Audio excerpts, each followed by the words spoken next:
Valley at least. Well, and on that, I think even around the idea of of conferences, I love that analogy of, or metaphor for the accordion. But I know in my experience, a lot of conferences that I speak at or that I attend certainly aren't an accordion. It is just one long note being drilled at you by a series of people with a lot of carb-heavy food and some pretty shitty coffee. That the idea that creating space to sink in to bigger, more beautiful questions, to sink into deeper, longer conversations, to be surprised and challenged and moved and inspired. What have you seen in terms of conference formats? Particularly, I know you're doing one in the next couple of days, and it's certainly the way that we're shaking things up with bringing you to Australia.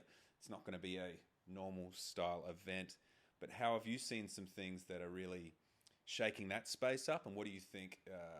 What's been really working or inspiring you?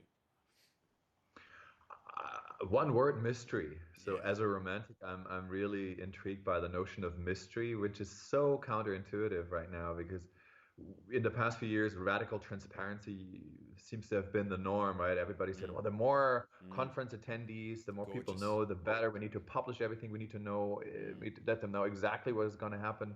No, they mm, don't know, they don't want to know what's going to happen. And I think, so one example is this UK-based startup, Secret Cinema, that has really revolutionized movie going by celebrating blockbuster movies as interactive, immersive experiences at surprise, secret locations. So people came together, they didn't know which movie they mm. were going to see, and then they reenacted it.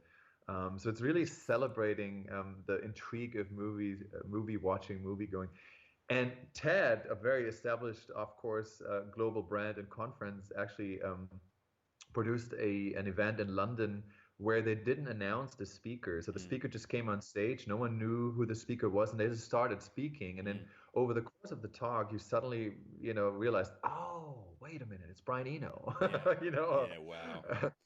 and I think that's really interesting. There's also a series in the US called House of Genius, Mm, and they're trying to revolutionize professional networking. So rather than putting a business card on the table, basically establishing yourself with your professional identity, your role, your title, identities are basically not revealed. So everybody stays anonymous. mm, You have a conversation about business topics, but you don't know who's in the room. Only at the very end, if you are so inclined, you reveal your identity. So there are two. mm, You're creating a safe space, mm. a more intimate space by sort of stripping out all the usual credentials, Love it. and you're actually playing with intrigue and mystery. And in Mm, my own work, what I often do with clients when I work on transformation projects, on culture change projects, is rather than having a workshop or stakeholder interviews, I actually host dinners mm, because I find dinner is a beautiful way of really getting to the essence of what's driving organizations. And I usually try to have the conversation about something that is not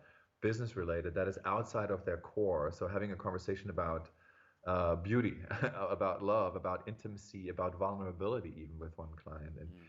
And you'd be surprised how that changes the conversation and just creates a much broader playing field from the get-go. So I Mm. wish that more organizations were willing to do that, and I really appreciate seeing that happening in the conference space already. I think it has huge potential.